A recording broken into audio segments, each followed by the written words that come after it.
Thoughts on the colostrum supplement that's everywhere on social media and being pushed by influencers. I know it's a supplement, so not necessarily something people need, but I'm wondering if there's any research to back up all the numerous claims that people claim, or if it's just another sparkly supplement. We'll be diving into this and so much more in today's Q&A. Well, what I can tell you, they have mastered the marketing system. That shit has been sold out forever. Yeah, they have. Well, you know what it is? They, like this, that Jenna said, they literally have all of, like, not just fitness influencers posting it, but they have like the fashion people posting it, and just like lifestyle content creators. Like, they got this in the hands of everyone. Like, I've seen so many people talk about this specific brand, the Armra, whatever it is. Yeah. But I mean, Jenna, like you said, it is a supplement. I don't think it's something that most people need. I think there still is a lot of lacking research in this area. Maybe Joelle, you have another take, but in my perspective / experience, it's probably one you can skip. Yeah, I would agree with that. I think like in reality, I'm kind of team, like, I want to know what the research is, but I also am like, if someone wants to try it and they notice any sort of difference and it's not going to be inherently harmful to them, I'm like, give it a try. I kind of feel like that about collagen too, of just like, hey, not a ton of great research, could be helpful, may not be helpful. You may notice a difference, you may not. It's not really going to hurt you though. So if you want to try it and you have the budget for it, by all means. That's kind of how I feel with colostrum. There's some evidence about like gut integrity, specifically in athletes, that like bovine colostrum may help reduce gut permeability, which is like leaky gut, so to speak, in exercise, when it's exercise induced. And so that could potentially be helpful. Mostly we hear about colostrum in terms of infant use, like when your milk comes in postpartum, that golden yellow, part of your milk is heavy in colostrum. And that's very, very important for newborns, but that doesn't automatically mean that it's going to have these, same great effects for healthy adults taking it in a supplement form. Most of the evidence is pretty weak and inconclusive. From like, the biggest thing that I hear about is gut health. But if we're talking like everyday gut health, if you don't have a specific gut issue, there's very little evidence that it helps. For general wellness, not really well supported in human studies. So again, if you want to try it, you can. It is really expensive. It's $120 for for a 30-day supply? No, and it's never in stock. They are crushing. I think it's 90 servings per container, but still. Yeah, that's right a lot. on their website. It says 86% experienced less bloating. The bloating thing is the one I hear people talk about all the time. Like, I started taking this and I'm never bloated anymore. I have an issue with that. I also think what happens most of the time in that scenario is like people stopped having an afternoon bag of Doritos and they had the colostrum shake instead. Right. And like, yeah, no wonder you're not as bloated. You know what I mean? Like, right. What did you sub out when you subbed that in? Hey guys, real quick. If you've been listening and thinking, I need to start doing something for my health, but I don't have time for a full program, that is literally why we built the SDE Method app. It's a fitness app made for real people with real lives. Busy parents, working professionals, anyone juggling 100 things. You can get a smart, effective workout in around 30 minutes, some even closer to 20 minutes, and log out knowing you made progress. You can finally take the guessing out of your workouts. We have workouts designed to be done at the gym or at home, and you get access to all of them when you sign up. As life phases change, you can pick a new one that aligns better with what you have going on right now. And one more thing, we are also qualified for HSA FSA reimbursement. So just hit the app link in the show notes, start where you are, we'll help with the rest. All right, let's get back to the show.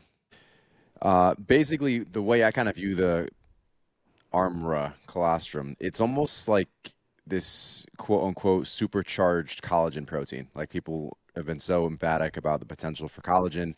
What they're claiming is additional immune support, gut health, athletic recovery, and skin, hair, and cellular health.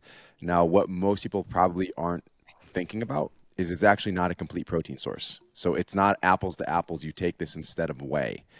It's someone who's looking for those specific things. There is some credible research showing that bovine colostrum may help reduce that intestinal permeability and support immunity. So that's where some people are probably really experiencing the benefits in the gut health. As far as like the performance and recovery, some data does suggest that it may improve recovery and reduce upper infections, respiratory infections in athletes. Results are mixed. It's not a magic bullet. So it's an add-on. It's not a replacement for whey. It would be more so like an add-on for gut health, immunity, inflammation support. So to spend, what did you say, $120 a bag for something that's not even going to be just your post-workout replacement, it seems wild to me. Yeah, I would say skip that one for sure. I mean, if you want it and you have the extra funds, like Joelle said, sure, go for it. But it wouldn't be my top 5 supplements that I would recommend. All right.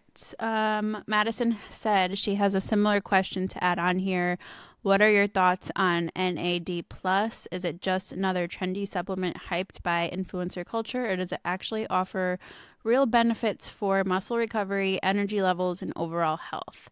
And then she went on to say she realized this might be a bit nuanced. She wanted to add that she eats a well-balanced, nutrient-dense diet. Side note, she is a vegetarian. She's been lifting and running for 2 years consistently, and she trains for half marathons and full marathons. So she was wondering if any added supplements may be beneficial other than creatine. Thoughts? I don't know much about this one. So with NAD, one, I appreciate always when someone gives extra context of like, I have a vegetarian diet, I'm consistent with my training, I use creatine. So thank you for providing the extra context. So NAD is an enzyme, a coenzyme technically, that's found in all of the cells of our body. So we need it for like ATP production, which is essentially energy, mitochondrial function, DNA repair, cellular aging. And NAD levels do naturally decline with age, as well as like high physical stress or illness, which is why I think it's become very big in like the biohacking world, so to speak. It, from what I understand, and I'm not super well versed, but from what I understand, it cannot be absorbed directly in a supplement form. So it's more common that supplements will contain like a precursor to NAD. As far as research that has been shown previously in animals, because again, this is one of those things that like we don't have a ton of research in humans and clinical trials in humans. In animals, we see improved mitochondrial health, better insulin sensitivity, possible like improvement in lifespan, enhanced DNA repair. But in humans, it's still kind of one of those, hey, we don't have a ton of evidence. The story is still unfolding. Again, it's not just, is it healthy to take something? Is it safe to take something? But does that actually translate into a functional outcome, like better performance or better recovery or better energy? And so far, what we're seeing in humans is that is very limited and very inconsistent in the data. So at this point, not a ton of strong evidence that it's going to enhance muscle recovery or endurance or performance.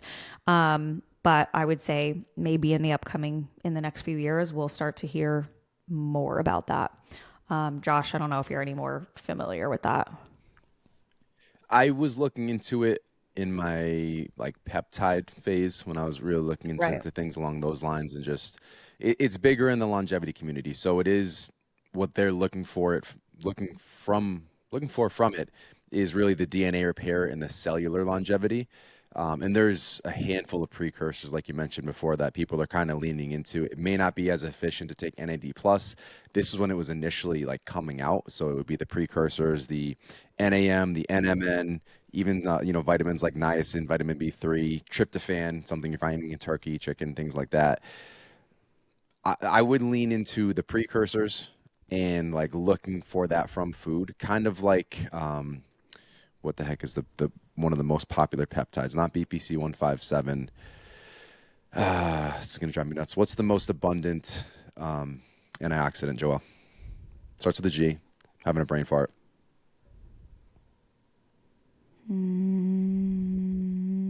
I'll come back to it, but it's along Okay, those don't know lines. where you're going. So, so there are foods, there are supplements that again act as the precursor. That if we can boost those a bit, we can see the production of the whole means later on. So, you guys take over while I figure out what the heck I was trying to.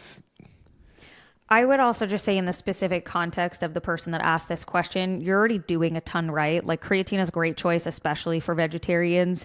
You're likely getting ample like NAD precursors from foods that you are eating, like mushrooms and whole grains and nuts and legumes. And because you are already focused very much on your training and your sleep and your nutrition, your mitochondrial health is probably already pretty well supported. So I would say, unless you're experiencing like major fatigue, recovery issues, or signs of like metabolic strain, there's probably not a strong reason to believe that some sort of NAD supplement would move the needle significantly.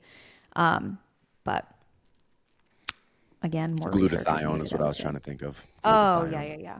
So, like, I take NAC as a precursor to creating glutathione. Glutathione, right.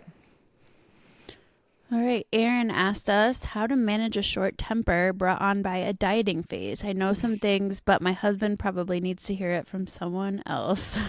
Hangry. You're What do you mean? hangry.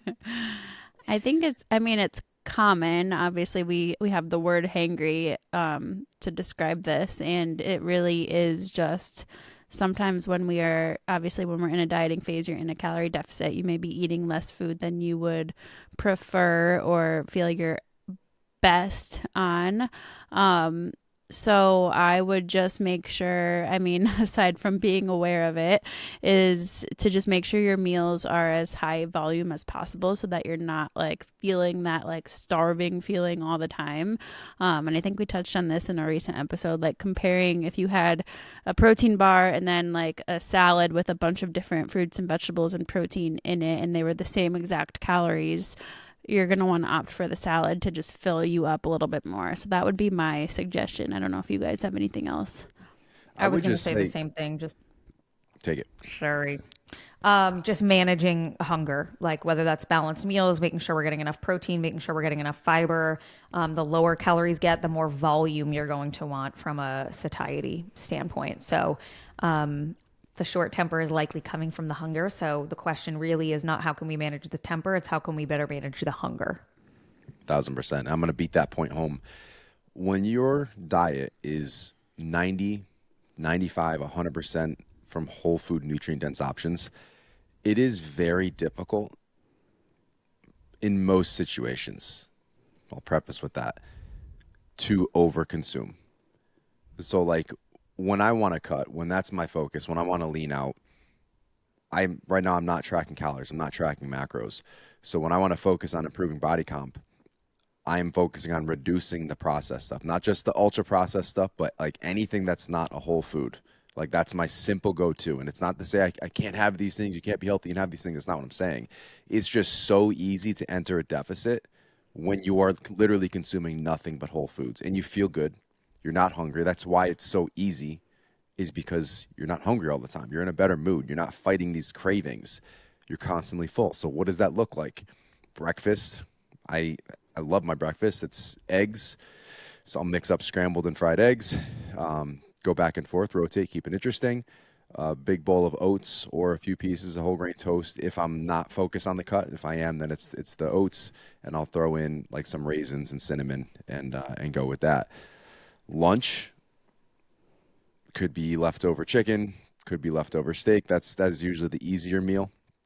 So I'll go through that, and then dinner is usually the opposite. If I had chicken, it's steak or salmon, whatever throwing in there. The carb sources will rotate between the rice, the oats, potatoes, and I mix that up as well as far as what form. That keeps it fun. Sometimes mashed potatoes. Sometimes I'll dice them into like the home fries, kind of like the breakfasty version, and then sweet potatoes or white potatoes, and even potatoes. Like if you have measured out when you're tracking like 45 grams of carbs from potatoes, that's a pretty large volume on your plate. Similar for oats. So rice, again, a whole pack of rice is like 80 grams of carbs. So it is very difficult because it is so voluminous and it actually keeps you full throughout the day. It's very hard to come above what you need to be in. So long story short, like you guys are talking about, increasing volume, and that becomes extremely easy to do when you are focused primarily on whole foods. I agree. I also, have you ever dieted down on 1,500 calories as someone who's been in a cut phase? I'm in a deficit at 2,900 calories. What are you talking about? I'm just saying, like, in the depths of my fat loss phases, sometimes my calories get pretty low, and I'm eating mostly whole foods, and that hunger is still there. So I agree with everything you Yeah, when said. calories get low, you're gonna have hungry. You're gonna have hunger no matter And I what. know your issue is when you're bulking is the opposite issue. Like, you have to eat so much food. So I just want to bring that perspective home for my fellow people who have to get on pretty low calories. Is Who sometimes you're goes? just going to be a little hungry. I guess that I have the opposite problem, so maybe I'm not entirely fair to judge up against. I just wanted to bring that perspective is all. All right, moving on. Christine had a muscle mommy question for Joelle. She said, we have dumbbell glute bridge in this month's training prior to rejoining the app this last week. Woohoo! I was pushing these pretty heavy with a barbell hip thrust. Is it okay to continue with barbell, or should I swap out for dumbbell? If I'm going to be swapping, should it be a superset? Still be a superset, sorry. Yeah, right now it's programmed as I think heel elevated. I was just pulling it up in the app. Heel elevated goblet squats supersetted with that dumbbell glute bridge. I also got feedback to give everyone a break on the goblet squats because I think we've had them in like the last 2 to 3 Because blocks. Joelle hates back squats. Now you guys know the truth. I'll put back squats in the next block, okay? So, yeah, you can absolutely swap for the barbell hip thrust if that's something that you're enjoying. You're pushing them pretty heavy. That's working well for you. Great. You can absolutely keep those in. And yeah, you could definitely still keep it a superset. You're just probably going to be much more fatigued from the barbell hip thrust than you will from the dumbbell glute bridge. So you might end up just needing a little bit more rest after that superset before you go into your next superset. That workout, that second lower body workout of the week, it's a little bit shorter than some of the other workouts. So if you do want to separate them and you have the time to separate them, you absolutely can. But otherwise, you could swap the hip thrust in and definitely still keep it a superset. Love it. All right. Erin asked us, I just got Sure Smile aligners, which I'm assuming is like an Invisalign kind of situation. And she said, I'm finding it hard to change my eating habits slash macros to only 3 meals per day. Otherwise, I'm brushing after every snack, which is like 7 times. I'm also used to eating slash snacking at my desk a lot. Now I have to find breaks from work in order to eat, floss, rinse, and brush before putting the aligners back in. Any suggestions on nutrient-dense filling meals if you can't snack in between? I need to learn to eat like a service worker and not a desk worker. I think I'm under eating too because I go to bed hungry often, but I'm too tired by that point to take out the aligner so I can eat more. This is a common thing when people start Invisalign. Like, we've had a bunch of clients. I mean, even when I started, like, you really almost second guess, like, do I really want to have this snack, because then I have to go through this whole process of like brushing my teeth and taking my aligners out. So I can But I think totally that's a relate. good thing. And I know we dove into this in a previous episode, but Yep. like for those who are constant snackers, it blows my mind how you're not struggling with gut health. Like we talked about that sweeping mechanism in your stomach. That happens after a minimum of 3 hours of not eating. It's typically 3 to 4.5 hours between meals to get that full gut sweep, which is helping remove the dead cells and just prevent things like SIBO, bacterial overgrowth, optimize health, allow for repair and recovery of those intestinal tissues. So if you are a constant snacker, I don't care if it's like 3 nuts and a quarter of a baby Snickers bar, your body is still digesting those calories. So it doesn't get that break and it doesn't get to go into that repair mode. So this is a blessing for you. You get to relearn your eating patterns. We'll talk about meal splits here in a second, but this is coming from someone who used to eat 6 to 8 meals a day, 5,000 calories. I was constantly fit. I would wake up early and I would go to sleep late so I could get those extra meals in to get to 5,000 calories. Here I am at, what was it, 227. Josh at his fluffiest. It's horrible. But relearning how to consume in specific windows to optimize a lot of other things. Like once you get this down, your energy levels are going to improve. Once you figure out how to get through this quote unquote hunger issue because you're eating 7 times a day, like across the board, you're going to sleep better, you're going to feel better, you're going to perform better. So look at this as a short-term challenge that's going to pay off with massive dividends long term. Yeah, I'm going to go out on a limb too and say that you are likely hungry because you are not having fulfilling meals and you are having all of that snacking. And I feel like this has come up in a few conversations recently where we're talking about like ditching the snacks. And it's not to say like you can never have a snack again, but like you having 3 meals and then 4 snacks, and that's why you're eating 7 times a day. That's like you are eating all day, to Josh's point. So yeah, I definitely think that refocusing on 3 main meals per day is going to be really helpful. When it comes to easy plate building, my favorite like recipe, so to speak, is literally carb, protein, color. That is what we should be thinking about in that meal. And for you, did she say she was tracking macros? I can't remember. Yeah, she did. Something in macros Yep. about here. Okay. So I would quite literally take whatever your macros are and your calories are and divide by 3 and make it easy for yourself. And so using that same build out of carb, protein, color, if you need, 1,800 calories a day, 600 calories per meal is roughly what you're going to be having 3 times. And split up, if you need 120 grams of protein, divide by 3, like whatever those 3 meals need to be for you, split those up, carb, protein, color. That is how you are going to build a fulfilling, satiating meal. And it might take time to get used to, but your body will adapt to it. And I guarantee you're going to feel so much better by eating this way after even just a couple of weeks of doing so. And right now it's like 50% hunger, 50% habit, I would guarantee. Like you're just used to always eating, snacking something. So replace that with a water, throw an element stick or like some of those water drops, like replace the constant snacking. I'm not saying with a caloric drink because we're falling into the same thing there. Calorie free something. One other thing to like, if you like to have your snack, whatever that is, can you have it with your meal? Like instead, if you love, I don't know, a banana as a snack, like can you have that? You finish your chicken and your rice and whatever, like eat your snack then. You like having a little, peanut butter perfect bar. This was sitting on my desk here as we're talking about not snacking.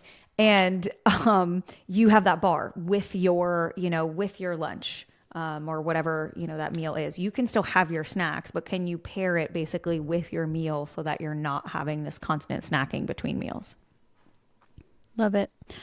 All right. So Christine had a great question. She said, any advice on communication with a teenage girl on healthy eating, moving your body, and just encouraging general health? She's active and at a healthy weight. She eats with me and is not a picky eater, so she's eating well for her dinner meals 90% of the time. But she skips breakfast, doesn't eat healthy meals for lunch, ramen, chips, snacks from school cafeteria, and she doesn't want me to pack her lunches, so I'm really only able to influence one meal without resistance. What are your thoughts? We obviously have not entered the teenage girl stage personally No, we have not. Yet. I'm terrified. But we have been teenage girls, right? Yes. So I guess we have some Speak perspective. to your past selves. What did you need to hear? I feel like my mom and my parents did their best to instill good habits with us too. But I also went through a similar phase where it's like, as a teenager, you don't want to listen to what your parents are telling you to do. Like you're at that point where at least for me, like they would tell me something and I would want to do the opposite almost. And my diet was not great in high school. Like I ate all carbs. Like I literally had 3 bagels a day, pasta for dinner. Like I don't think I had a legit protein source or vegetable for probably years. So knowing that and looking at where I'm at now, she's not doomed. I'll say that. Yep. But I would just do your best to encourage her, control the dinner, keep going with that. And then you can even still continue to ask her, like, are you sure you don't want me to pack your lunch? Or say, like, I'm packing my lunch of this, and this for tomorrow for work. Do you want me to pack you one too? Or maybe ask her, like, what if you could pack her lunch, what would she want you to pack her? So like open up the door to kind of let her be in charge a little bit would be my advice. But at the end of the day, you're probably not going to be able to force feed her. And if she's at a healthy weight, I think that's a positive. Yeah, I don't know. It's rough, I'm sure, when you have teenagers who just don't want to do anything you're telling them to do. So let's hear it, Joelle. What do you got? I'm having flashbacks to high school right now of eating like two brown sugar cinnamon Pop Tarts for breakfast. And then I'd go Mm-hmm. to school and I'd also get breakfast at school and get like a bacon, egg, and cheese sandwich at school for breakfast at like 7 in Yep. the morning. And then for lunch, I would get a tray of French fries and two chocolate chip The cookies. curly fries from the school cafeteria. Did you have those? Just the full tray, like the tray that has like all the little separate, just full tray of French fries, and then these two just warm chocolate chip cookies, and I would always get a bag of the white cheddar Smart Food popcorn. Like that was Mm-hmm. my lunch, and then I'd go to cross country practice and lacrosse practice and like function somehow normally, relatively. And then I'd come home from practice and eat like a box of Cheez-Its. And my dad would come home, who was like an avid gym goer and, health dieter, everything. And he'd come home and be like, "What'd you eat after practice today?" And I'm like, "I had Cheez-Its." He'd be like, "Joelle, you need to have protein. Like you just ran 10 miles. You need to have protein." And I'd go over and I'd look at the Cheez-It box and be like, "There's 2 grams of protein in here, Dad. Like, what do you mean? I ate the whole box. That's like 8 grams of protein, like whatever it came out to times the serving size." So all of that to say, she is not doomed, like Alessandra said. There's definitely a part of it of just, you want to educate without it feeling like in a nagging way. Like my dad would say, like, "Did you have any protein today?" And we were very similar. Like I was on my own for breakfast and lunch basically, but then like my mom always cooked dinner at night and there'd always be protein and a vegetable and things like that. So I love that you have that family dinner, or you have that time to at least prep a healthy or nutrient dense dinner for her. But to me, I'm not even as like, I'm kind of like whatever about the lunch. I'm more so on the side of breakfast. Like, is she out and just like leaves first thing in the morning? Is she not hungry in the morning? Like, could you say like, "Hey, I'm making a smoothie with like fruit and peanut butter in it." Like, would that appeal to her if you like made a smoothie for her in the morning and you put it in like her favorite Starbucks cup where like maybe she wanted to bring that to school? I don't know. I'm trying to think of like teenage Joelle and Mm-hmm. what I'd be like, "Oh, well, I got to like bring my Starbucks cup," and like, I don't know, maybe kids now aren't as lame as I was back then, but that would have been intriguing to me, I think. So yeah, I would think about like, is there anything that you could prep for breakfast that would like entice her to have a solid breakfast before she goes to school, and then she's maybe not making those same lunch choices because she had a solid breakfast and protein and satiety and fiber to start her day, whether it's hey, like I made Kodiak cakes or prepped a egg bake or made a smoothie for myself. Do you want some? So yeah, those are my thoughts, but I'll report back in about 10 years. Josh, if Cora told you she didn't want to eat breakfast, what are you saying to her? He's saying, "Sit your ass down. All I would Here's need some to do is protein." put it on my plate and she And would eat she'll all eat of it. it. That's So true. it's fine. I don't want to eat breakfast. That's Cora. That's fine. I'm just going to sit here and eat my breakfast. Daddy egg, daddy Yeah, oats. every And then day. she'll like grab my shake, pull everything over. Yeah, that's my response. Okay, fine. You can Yep. eat half my plate anyway. Yeah, I will let you know, but I just want to say you're doing a good job, and I think Yeah. it's great to hear that you're so concerned about it. But she's healthy, she'll be fine, and she'll eventually figure it out, all of the things for herself. So, all right. Ashley said, "I have a few friends that I would like to let them know about y'all's awesome app. Do you have any promotional codes going on?" Sure We do. love this. First Thanks, of all, Ashley. LVLTN. yeah. That is LVLTN at checkout. First month That's free. always the code. Yep. As Always for now. It's always for now. always for now, the Always for code. now. That will Uh, get you a free first month. yep. So share And it, and we appreciate it. I'm What? just going to stop myself. No. Okay. Okay. If you guys have noticed that we have stopped answering HRV questions for those of you asking them, that is because 2 Q&As ago and probably the 3 episodes before that, in each of those, we hammered this home. So we made an active decision to stop talking about HRV for those who are listening every week and already heard the question answered. So what is this, episode 50? So that would be episode probably 46, 45, and 44. Those are sprinkled in there. So go back to 40, listen up to where we are now, and you're going to hear it several times. Yeah. So we're not purposely ignoring you. Like, it's there. We see it. We appreciate the questions. It's just because we've answered it several times in a row. We made a decision. Yeah, we cover it almost every Q&A. All right. Jocelyn said, I have a back injury from a car accident and can no longer do deadlift. Sad face. What would be the best alternative move? I feel like we also answered something along the same lines in the last Q&A here. Quick hitter, 2 favorites to replace from both of you. It kind of depends what the limitation is. Yeah, like, was our answer last time too. We don't know what the injury like, is. Is it a low back injury? Is it a hinge that's the problem and that we just need to sub for a different hamstring exercise and do like a lying hamstring curl? Or is it like we could do an RDL with a dumbbell but not a conventional deadlift with a barbell? I got too many Could you do a sumo variation? It depends. It really does depend. We don't know. It depends. So if you want to give us more context next week, you can. Listen, if you're tired of the all or nothing cycles, the diet starts Monday, the I know what to do, I'm just not doing it feeling, we should probably talk. Our one-on-one online coaching isn't just about workouts and meal plans. It's about building something that actually fits your life. No cookie cutter templates, no guilt, just real coaching and real results. Plus, we've got a pretty big team, so we can even pair you with an expert who actually understands your lifestyle because they've gone through it too. If that sounds like what you've been missing, check out the link in the show notes to apply for coaching. Then we'll send you the link to book a free, no-obligation consult call with our team. There are no hard closes. We won't even take your credit card over the phone. You'll get the details to sign up on your own time. And more good news, we are in fact qualified for HSA FSA reimbursement. One last thing. We even offer a 30-day money-back guarantee, so you have nothing to lose. What are you waiting for? Spots are limited, so apply today. All right, let's get back to the show. Melissa said, I did a cold plunge at someone's house for the first time last week, and it made me feel great afterwards. Don't say that, Melissa. I've started doing cold. Need any more ammo? I've started doing cold showers first thing in the morning a few days. What is a good time to work up to for the showers and for a cold plunge? And then just like 45 minutes and you're good. When hypothermia sets in, you can get out. Yeah, then you're done.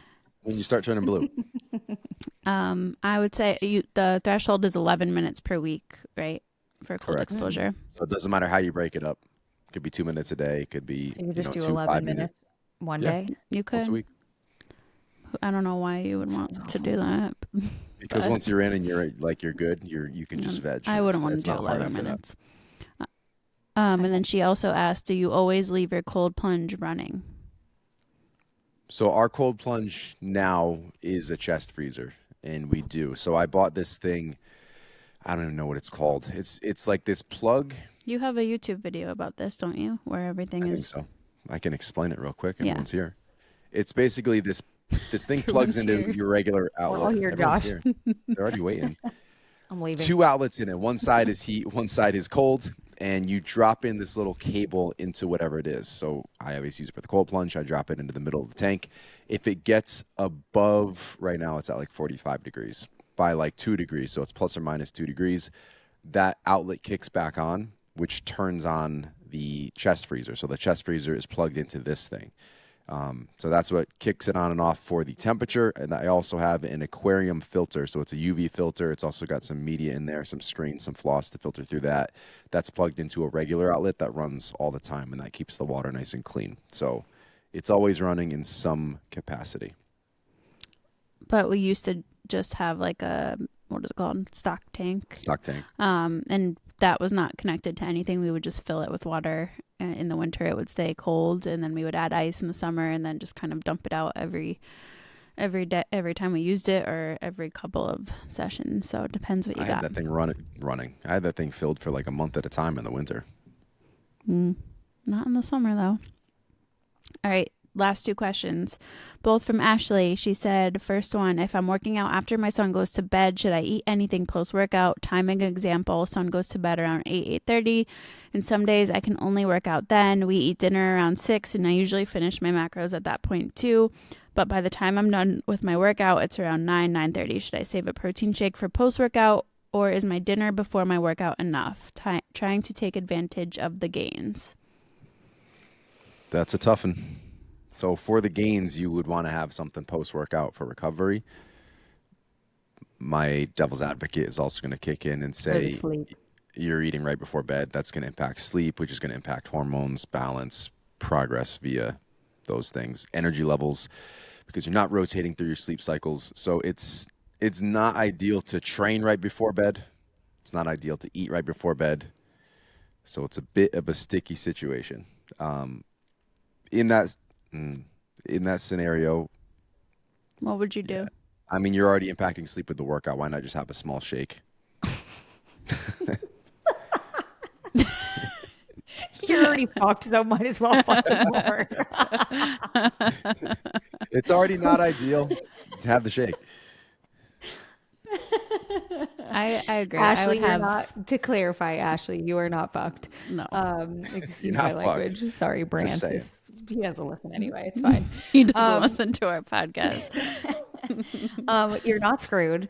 As we talk about very often, optimal and practical are not always the same. And so if that is the time that you could squeeze it in, we would rather you squeeze that workout in then than not at all. So go you for doing it at 8:30 when the rest of us are getting in bed. You have some strong discipline and willpower there. I am kind of erring on the side of like A, preference, B, what is affecting your sleep the least. I don't even mean the workout part. I mean the food part. I don't think that if she were to have a quick shake or a quick 30 grams of whey after a workout, I don't really think that's going to impact her sleep a ton, to be honest. By the same token, if you have had protein throughout the day, you had protein at dinner time, you had some carbs before your workout, in theory, you really shouldn't need, like, you have a full day of fuel in you. You really shouldn't, in theory, need this grand post-workout meal. So I would say if you're finishing and you're hungry, maybe throw down a quick shake. I wouldn't have a big full meal at 9:30 and then get in bed. If you wanted to have a quick shake, it would probably be fine.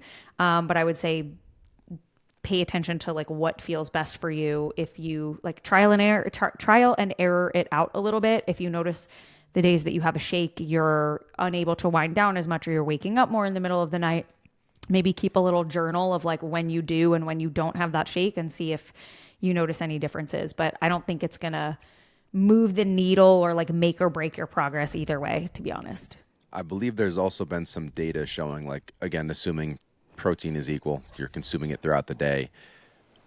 Kind of the more important thing post-workout is like having carbs in less than 3 hours after that workout when it comes to recovery. So if you're not having that meal, and if we're talking about like just a whey protein shake, you still might not be optimally, quote unquote, like in this ideal scenario, recovered. You might notice some additional soreness. You might notice some lagging progression in, the next week's workout. You're not totally optimizing that whole progressive function over the course of your program. Just like, this isn't to be Debbie Downer. This is literally just to kind of explain the mechanism and explain what optimal really is when it comes to all sides of this. So just some considerations, and to Joelle's point, trial and error. See how you feel, see how you sleep. If you have a tracker, a watch, Oura, a Whoop, whatever it is, pay attention to those metrics and see, what those experiments actually look like with the data. If you don't have one of those, that's fine too. Just pay attention to how you feel and track your workouts over time. If you're in the app, you're already doing that naturally. If you're not, just like write it down so you can see over time what's actually happening. All right, our last question, her second question is HRV related, but it's very specific. So do we want to answer this? I know we just said we weren't going to touch HRV, but she did provide a lot of context. If it's not just a straight up, I didn't read it yet. How can you increase it? It honestly, it's a good question about the context of her own HRV levels. I agree. So she said, I was in half marathon training in the end of 2024 into March 2025, around 6 months total because I did 2 half marathons back to back. My HRV was balanced for me around 85 to 95. And now, since she's reduced running to 2 times per week and increased strength to 4 times per week, her HRV has gone up to 100 to 115 as balance. Wondering if there's a spot where HRV can get too high. I'm right on the line of it saying it's out of the green, so just curious, or if my body seems to just like less running and more lifting. To my knowledge, I don't think you can have an HRV that's too high. I don't think Aura puts it in a green zone, so maybe she's using like a Garmin or something else. I'm assuming she's using Garmin or Whoop, probably if she's running, And it will probably a put Garmin. a high HRV in a red zone. I don't know. I don't use my Garmin for that, so I've never I'm heard of that. probably not the best. Oh yeah, so just looking at my Garmin app, it has like this little dial of like yeah. So I've never heard of HRV being in the red. To my knowledge, it has always been like the higher the HRV, the better. It is typically a reflection of stress and recovery on the body. The higher, the better recovered you are. So I'm not surprised to hear that when you reduced running and stress on the body, that there was an increase in your HRV because you were having better recoverability. So I would not stress about that. I also don't want to like demonize the running for you to be like, oh, clearly your body didn't like that. Like those are still great score. Even 80s and 90s. the like, difference of the two scores. isn't that much that I would be. It's not like you're going from like 40 to over 100. You know what I mean? Like it's pretty minuscule. Minuscule. Yep. I'm just gonna stop.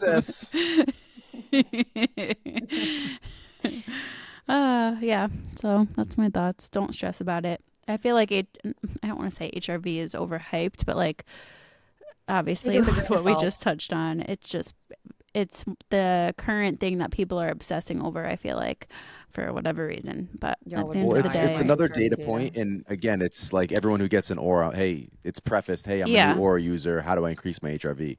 It's a data point that they want to know how to get better with. All right. Well, that was all of the questions for the day.